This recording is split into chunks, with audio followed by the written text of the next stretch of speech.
Hello, everyone. My name is Julie McVeigh, and this is Unordinary Made Ordinary, where we talk about extraordinary experiences of everyday people. And today, our guest is Jeanne Rejaunier. Rejaunier. Rejaunier? Yeah, well, that's fine, yes. You pronounce it in the French way for me.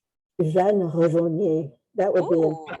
oh But gosh. Jeanne Rejaunier is, that's how I was always known because my family was, had been in this country for several generations. Beautiful. It just sounds beautiful. Just speak French the entire conversation. No, we can't do that. Could you introduce yourself a little bit as far as like a little background and who you are? Mhm. Yeah, well, I was born in Long Island, and I've lived in various places in New York City, Los Angeles, and Hollywood mainly, and Santa Monica, and in Italy for 2 years, and Florida. So I've been around. When I was born, I remember my birth, and that had a big impact on me because I was told as I emerged from, the other side to this world, that I was supposed to forget everything that happened. And I didn't want to forget. And so it kept going through my mind, I will not forget. And Oh, I knew that I was being stubborn about it, but I still wanted to do it. I wanted to remember. So I retained a certain amount from my experience. I knew that there was another world and it was a beautiful world. And all during my childhood, it was part of me. I didn't share it with anybody because nobody was aware, of that dimension. But when I was 8 years old, I was in camp, and I was the oldest girl, the oldest. There were four of us in that cabin, and I was the oldest, and I knew how to do things that these little girls didn't know how to do. They couldn't brush their teeth right, or they couldn't brush their hair right. They were too young. They couldn't write their postcards to their family. And I could do all those things. So I said, what am I doing in this in this cabin with these little girls? They're just babies. And they cried all the time. And I never cried because, I made a point, I'm not going to cry because I'm a big girl. So one night we were, it was lights out, and I was talking, and this counselor who I looked up to, and she was about 16 years old, and she said, be quiet, be quiet. And I wouldn't be quiet. I was still talking. She got very angry. And she actually took a hairbrush. She pulled down my pajamas and whacked me with this hairbrush. And I had a thing about never crying because I was, a big girl. mhm. And I cried when she smacked me. So the other three little girls who were, one was even 5 years old, and they said, is she crying? And Barbara Peary was this counselor's name, and she said, yes, she is. And she got real angry at me because I wouldn't shut up. So anyway, when she left, I was alone, and I was very, very sad and cried, like with the covers over me. And at that time, I had people like from the other side who had been with me during my childhood up until 8 years old. And that night, it was like a curtain went down, and they went away, and they told me they were going away. They said, we'll come back someday when you're much older, but Oh, you need to be on your own. We can't be there. We'll be there, but you won't be aware of us. okay. So I was not aware of them. The only time when I finally became really aware of them again, I was 32 years old. Oh, And I realized that's, these people, well, I had found this wonderful teacher in Pasadena, and I mm, was in her classes she was born in 1886, and I met her in 1966. So she was 80 at that time. wow. Okay. And I thought 80 was very old. Uh-huh. I don't think so anymore. now, that, now that I'm past that. But anyway, that night when I met her, it was like this room that we were in was beautiful. And it was and when she walked in, and I felt this tremendous power in this room. There were about 50 people who were part of this class. And that was my first night with her.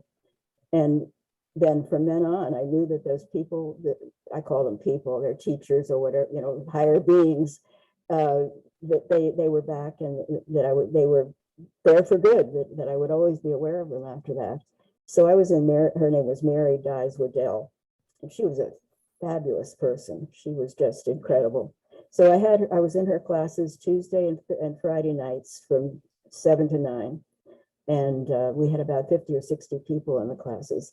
And Mary had a thing that she had many things that she did. She was a wonderful medium, but she didn't often do that part of it for us because she wanted us to develop on our own.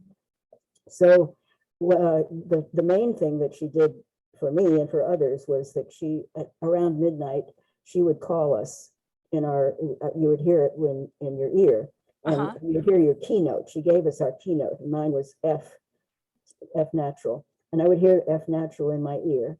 And I would go along with all these other people out of our bodies into the temples of the heaven world. And it was each week would be a different temple. I mean, you know, a special one for that particular, plus there were other temples that we would go to. You wanted to ask a question? What's the name of the class? What was this class? It was called Creative Color was on Tuesday, and the class at Friday night was called Planes of the Heaven World. And wow, okay. Here, I wrote my first book, Planes of the Heaven World, is based on that teaching. Well, they all are. But anyway, okay. I want to go to that class. Yes, I know. I wish. And so Mary explained that everybody goes somewhere in their sleep. You go either to, if you're in spiritual development, you'll go to the planes of heaven. And if you're not, you will go to the sleep world just to rest. And you may, even if you're not very spiritual, you may suddenly receive something spiritual to prompt you to want to be more spiritual, and you'll end up going to the planes. Okay. Yeah. So anyway, I wrote 7 books so far on that. Here's the second one, Everything You Always Wanted to Know About Heaven, but didn't know where to ask. And it goes into a lot of, well, it also has those charts that I sent you. It's starting with the charts. Okay. Because we have charts up to the 10th plane. And so, before you even get to the planes, there's other places that I mean, she put the first chart that she had was, it includes hell and purgatory and places you don't want to go to, but just so you know that they're there, and other things but it starts to really get more interesting when you get up to the 3rd plane.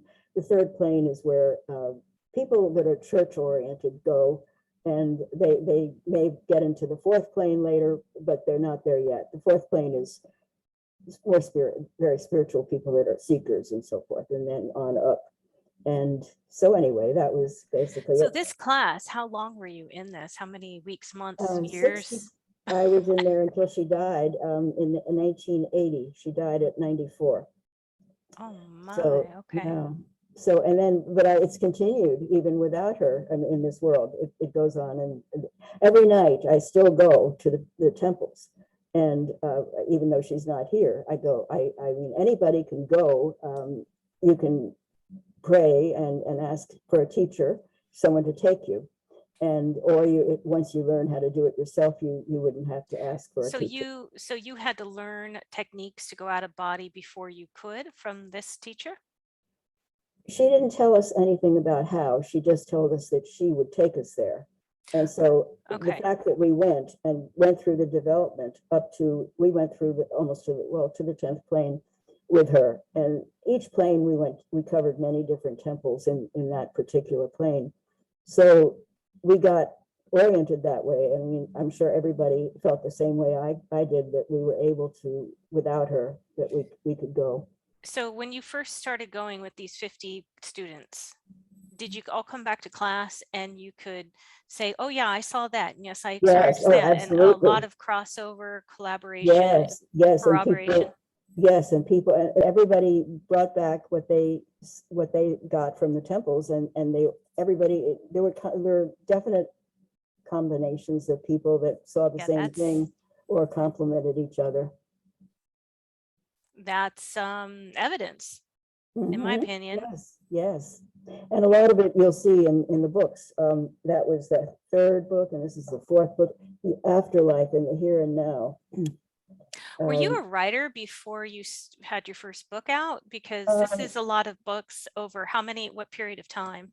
well, as a child, I always wanted to be a writer. And I guess my first books were when I went to California, and I met a wonderful psychic, Maria Graciette, and she knew some people, and she, well, anyway, I ended up writing a book for her. Oh, And the awesome. man that published it said he would only publish it if I would also write a semi-pornographic book.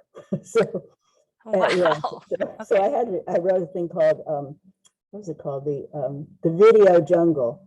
Um, it was about a TV casting director, and all he wanted was to, different things with different women. So it is, thank God it's out of print.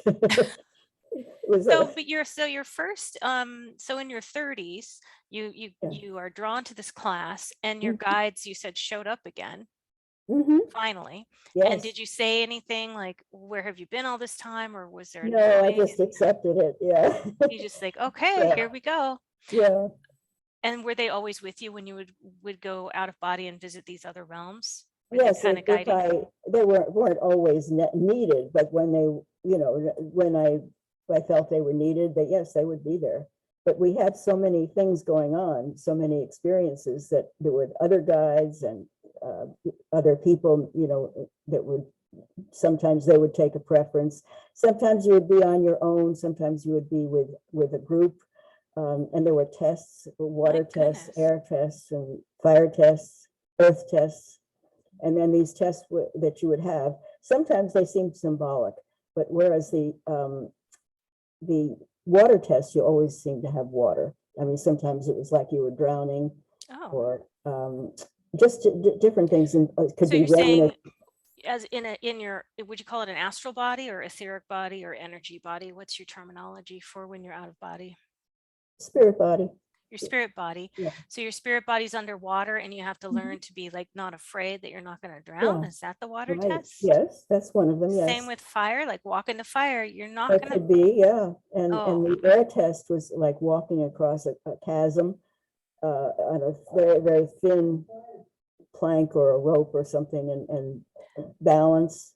But it affected your whole spiritual balance. It was could you fly in the spirit body? I don't think I ever had that experience. I guess you could. I guess people do. I will, every night I still do it. When I wake up in the morning, I write what I got, where I was. And so I've had over 20,000 nights of this since 1966. Um, yeah, that's a lot. Mhm. No Yes. wonder you have so many books. I mean, that's a lot. I don't even know. There's so many questions I would ask you about the other side. So did you meet any loved ones who had passed on? Oh, yeah, sure. Yes. And in fact, after my dad died, 2003, I think he wanted me to know, definitely. And well, also, whenever any relative has died that I was close to, or animal. Well, when my mother died as well, she would preceded my dad. Wherever I was, let's say in a bedroom, but usually in front of the television, I would hear like that knocking, and it was like they were telling me that they were there. And then, especially with animals, they came more than once. They came several times, whereas a human didn't. They did it maybe a lot less than the animals did. But then, when my dad died, I had like this experience of him calling me. I heard him call me, and Mm-hmm. then he pushed me. I mean, I could feel a push Mm. against me. And then we went to like a beach or something. It was not exactly a beach, but in front of water anyway. Oh, okay. Yeah. Okay. Okay. So would you consider that? So do you call this the afterlife, the other side, the astral realm, all of the above? I called it the astral realm. I did have plenty of people that were calling it that before I was in this teaching, and I guess a lot of people still do. But to Mary's group, the astral realm was different, different than this. Yes, it is a lower vibration, but this is more spiritual where we went. The waterfront where you went was A lower vibration, did you say, than No, we, that wasn't astral. No, it that wasn't was astral, spiritual, a on a spiritual spiritual realm? plane. Mhm. Okay, because I have heard that recently, because I'm learning different things and hearing different things, but recently I've heard, no, the spiritual realm, the afterlife is different than the astral realm, and that you Yeah, can meet in an in-between place, sort of in between the spiritual and the astral realm. Have you heard of that? I don't know about the in between. I think it's all either spiritual or lesser. Like Okay. the astral realm. And I don't even remember the name that Mary gave it, but I'd look on the chart and get back to you on what Oh, that. that's okay. Yeah, Yeah. I yeah, I'll be looking more in depth at these charts, but so you would say the astral though is sort of a higher frequency, and then maybe above that would be the spiritual, another higher frequency. the spiritual realm is, yes, and it can go way, way up beyond where we are. We're just not that developed compared to some of the other, like, let's say Jesus, or the great spiritual teachers. They would, not all of them, but Jesus for sure. He was Did supposed to be. did you ever meet Jesus when you were out and about No, no, I didn't. in all these different realms? No, No. no, but he was said to be a 2000th plane soul. So that's, Ooh, way that sounds beyond. pretty 2000. Okay. I got okay. I wasn't thinking there were that many planes. So I guess so you're saying, like, would you say infinite planes nearly, I or think you'd have to say that, yes, beyond what our minds can encompass or understand. what what are your thoughts about reincarnation and how Oh, this yeah. all functions and works in with these infinite spiritual type realm, Yeah. astral and spiritual realms? Yes, and in fact, you can go to it for Mary's teaching. You can go to what they call the archives and get information on your past lives. I've heard of is another word for that now. It's I'm forgetting it. You said archive, akashic. Have you heard of the Yeah, term the akashic? Akashic records are in the archives. Yeah. Okay. So you can get information on your past lives. Um, so do you understand, or have you gotten any teaching about the difference of the purpose between living here on the planet in the physical realm, and the difference between that and live and going off into the spirit realm? Some people would say, why bother reincarnating on this physical, dense, hard, difficult life if you can just live infinitely in these spirit realms? Well, you could live infinitely, but you don't develop as rapidly. Not that we're developing that rapidly, but much more so than living just an easy life.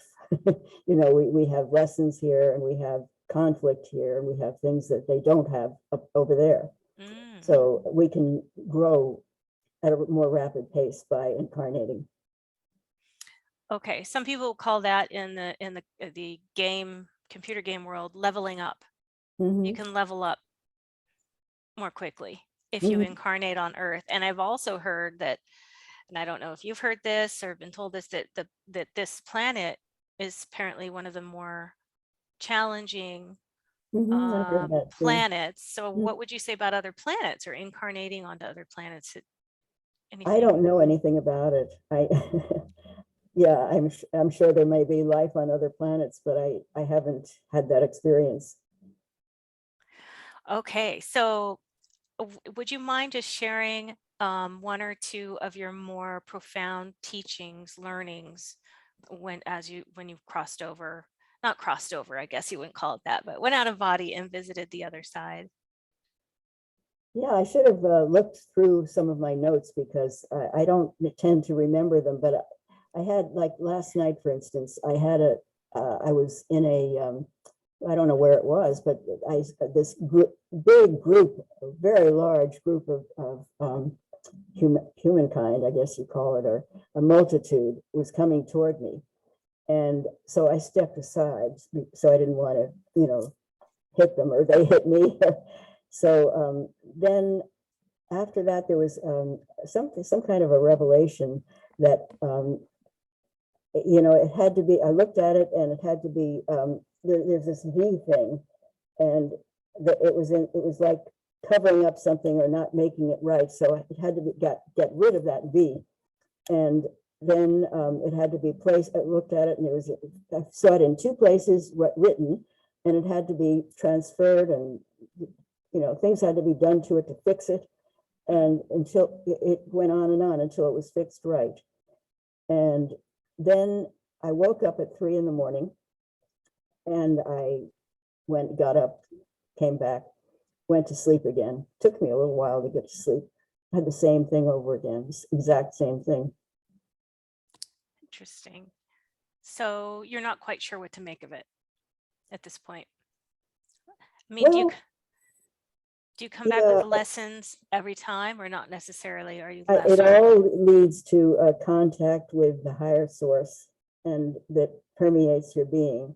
And even if you don't understand what it is, it still makes something. It makes a difference in your life. It will sometimes it will come to you later. You don't always understand everything right away, but it just has a feeling to it that it's profound. I just have almost every night I have a feeling of profound being on the other side, and help, and just that there are people or beings over there that are guiding and teaching, and that it's coming into my being, that I walk off better. Understand, and maybe it'll take a while to understand, but it's there. Do you feel that this has helped you with what your purpose is as you've moved through life, or do you have a singular sort of understanding of what your purpose is for incarnating as Jeanne?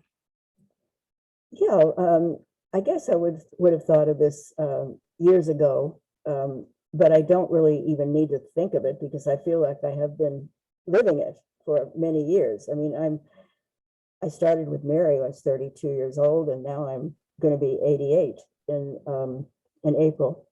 So, I feel like I'm blessed to have lived this long, and having been on a spiritual path for a long time, I feel like all the things that have happened to me have brought me to this place, and I'm very lucky to. I mean, I think it's best if people can live a long life, and my family all did. And I have a lot of relatives that all died in their 90s. My dad was almost 100, so I feel like I'm glad that I've lived this long. I think it's just brought me I'm a different person when I read things that I wrote years ago. I can't believe that I wrote that's where I was in terms of my consciousness. Okay, see, I like that. I was going to say, all of these various experiences throughout your life, how has it changed you? But it's always changing you. And how does it impact your life, your present physical life today? And I guess it's just constantly growing you and evolving you. That's true. Yeah. And what about your spouse and your kids? Do they just like, oh yeah, that's mom, that's grandma, or or did it take them time to, because you said you were 30, I don't know if you were married or you had kids already, and if it changed No, the I didn't by relationship? then. I didn't. I was an actress, a model, and I wrote several books. I wrote my biggest bestseller was in 1969. It was called The Beauty Trap, and I also acted a lot in Hollywood. So, and some of that stuff is on the internet. So, Same name? and my terms of my relatives, no, I don't think any of them were interested in. And my parents did come to one of Mary's class. I mean, you couldn't help but love the people that were in that class, and Mary, and they certainly, on that level, they related, but I don't think they believed in any. I just don't think they were oriented towards spiritual things. Wow, that's interesting. Because you would think that you'd have more in your family line before or after who I think my this is parents. happening to, and they're resonating with it. I think my parents were very. Their lives were very impacted by having had their second child, which was my brother, 4 years younger than I, and he was born mentally retarded, and what's the other word? He was autistic. He was just a handful. And Okay. it was very hard for the family. Mhm. So I think they just didn't have the leisure to be spiritual. I mean, they tried their best and everything. They were Mm. wonderful people, but Mhm. as far as anything beyond that, no, they couldn't get interested. Mhm. Didn't have the energy left over for Yeah. all of that they were putting into their child. Yeah. I understand that. And I'm imagining that your feelings about death, now I don't know what your feelings were early on, but have your feelings about death sort of transformed over the years? I don't know how much I thought about death when I was younger. Um, when I got into Mary's teaching, I definitely believed that, I had no problem with it. I guess I just thought, yes, you die and you're reborn on the other side. You go from where you came. And I always believed that. I never had a problem thinking about it or being scared or anything. I was always happy with that idea. So I don't, it's sometimes hard to remember if I don't think I was ever afraid of it. Mm. Yeah.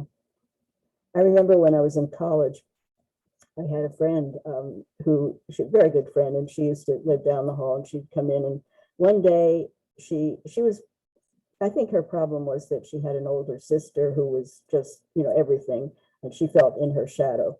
Mm. And so she was seeing a psychiatrist in college, and she came and she was very upset, and she started to cry, and she said, I know I'm going to die of cancer. I just know it. I know I'm going to die. And she was crying and crying. And I thought, what made her think that?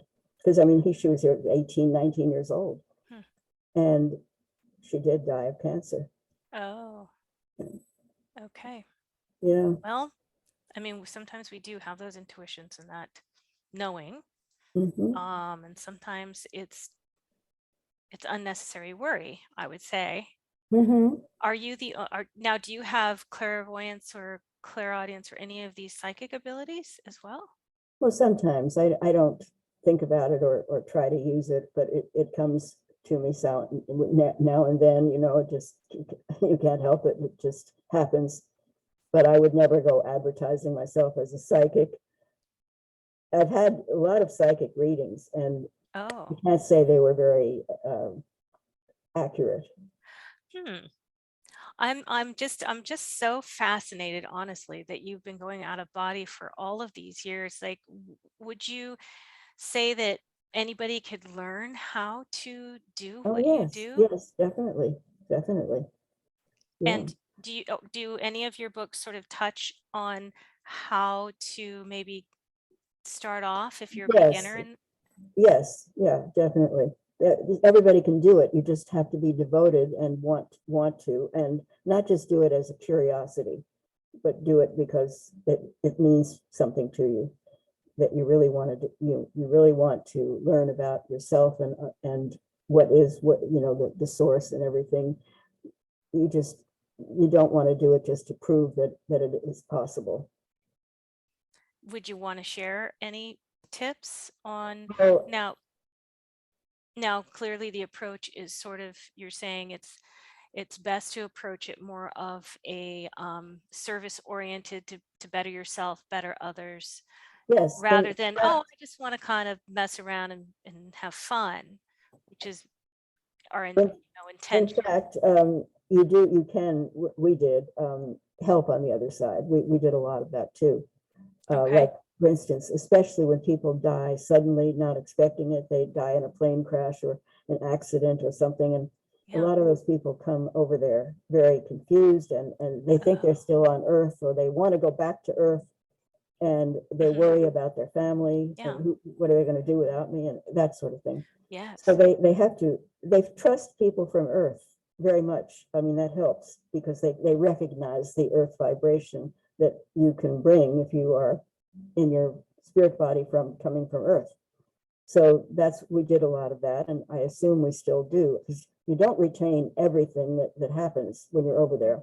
You retain little bits and pieces, and you have to put it together and come up with a bigger picture. But Mm. we all had those experiences of remembering something to do with helping newly arrived people that, New yeah, arrivals. yeah. And would you say that your spirit body, when you go out of body, is this similar to the spirit body after we cross over and our physical body dies? Is it a very Yeah, similar it's spirit similar, body? very similar, yes. Mary, in fact, the book that I'm writing right now is more or less finished. This man in the book, the hero, is a New York artist, and when he goes, he never met his biological father, and all of a sudden he gets a letter that his biological father has left him a fortune. And so he gradually gets to know this man on the other side. He's not done this before, but he goes and learns and experiences all these things. And one place he goes to is the pattern world. The pattern world is where ideas of artistic and scientific things come through before you execute them. You are inspired by being in the pattern world. So that's one place his father takes him, and he takes him to a lot of different places. That's only part of the story, but nevertheless, it's a big part. And so anyway, now I don't remember quite what your question was, because why I brought that up.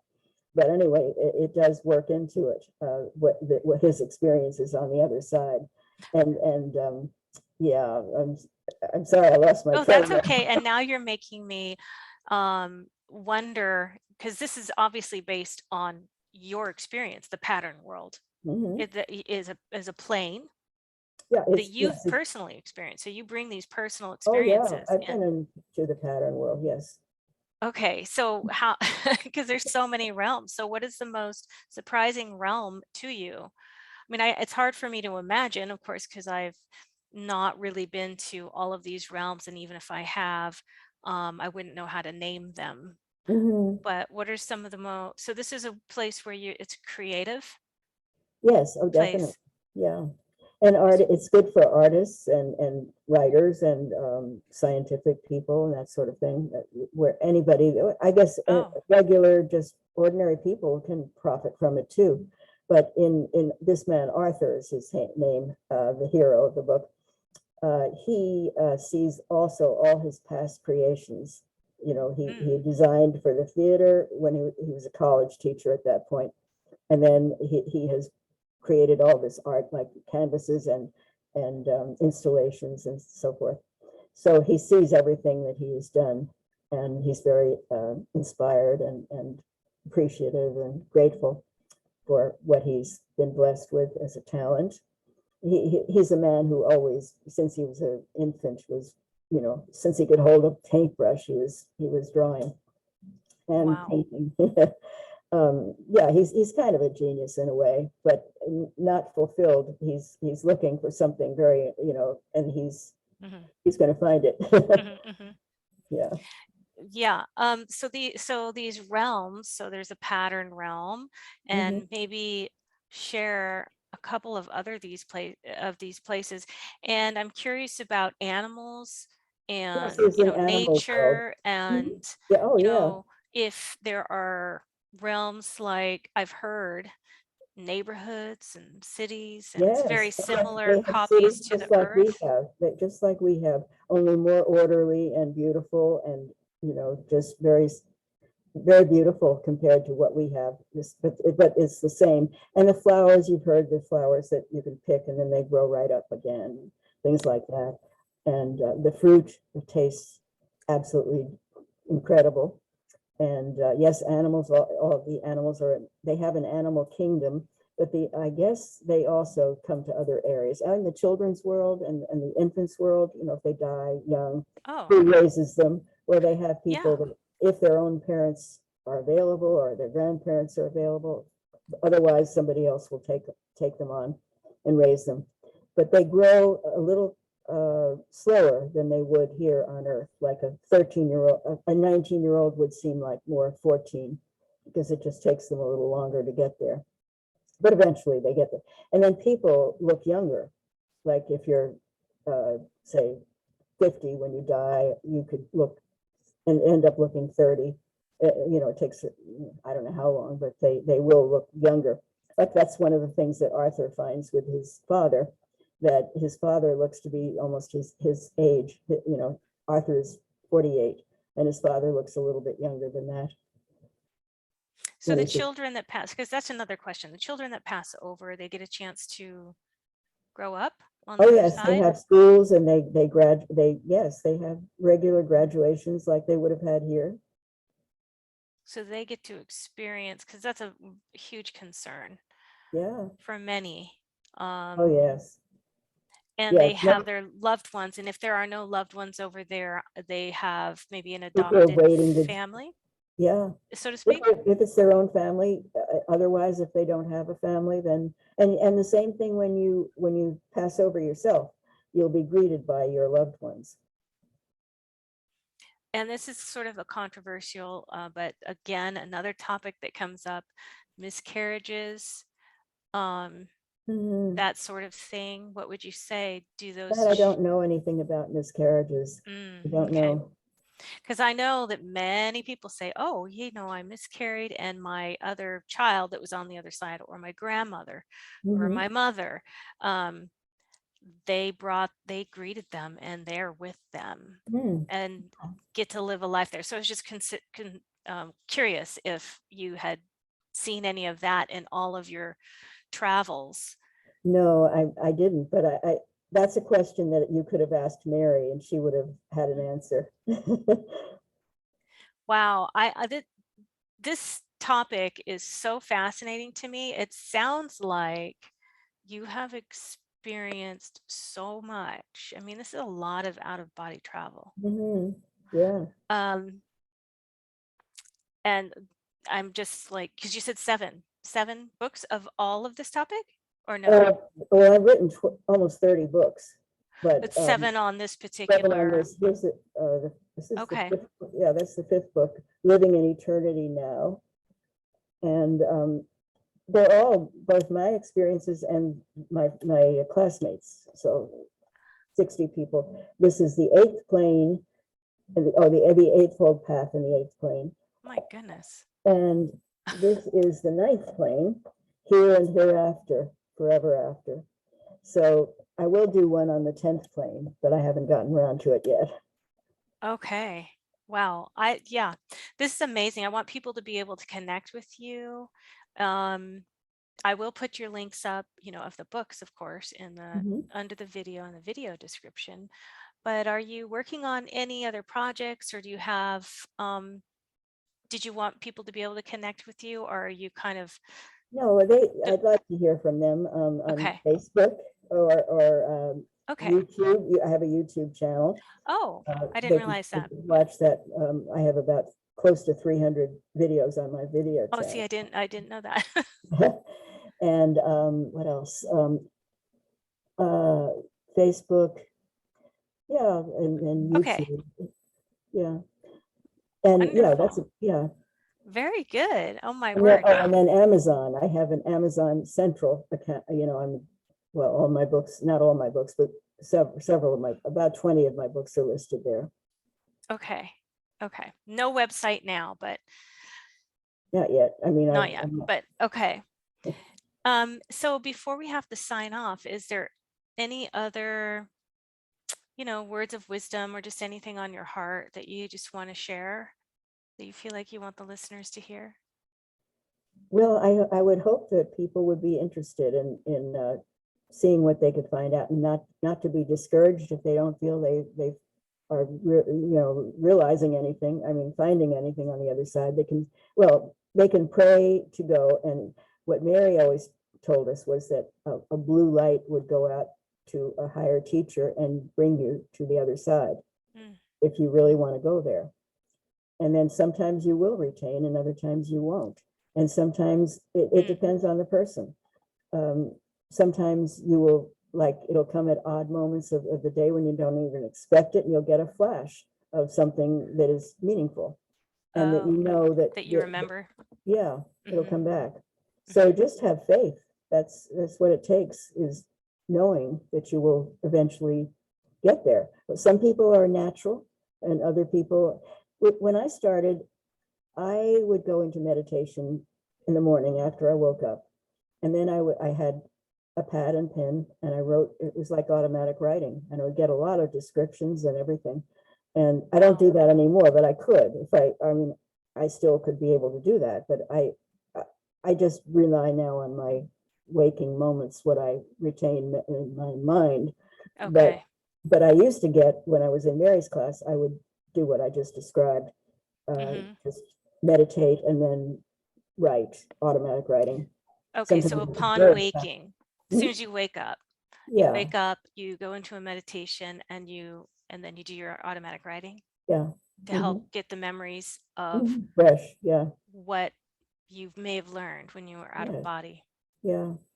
And I did a lot, I had a lot of descriptions of the temples, beautiful descriptions, Mm. really incredibly beautiful. And other people did too, and they all melded.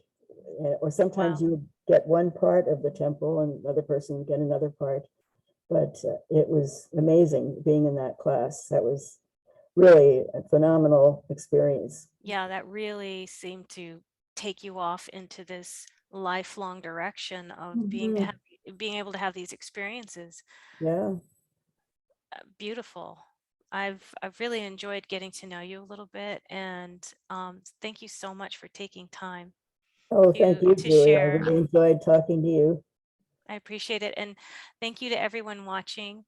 This has been Julie McVeigh with Unordinary Made Ordinary, and I hope you'll join us next time for another interesting interview. And if you did enjoy this, please give it a thumbs up. And then if you like this type of content, of course, subscribe. And I do hope you're having a wonderful evening or morning wherever you are on the planet or off the planet. And we will see you next time. Bye bye.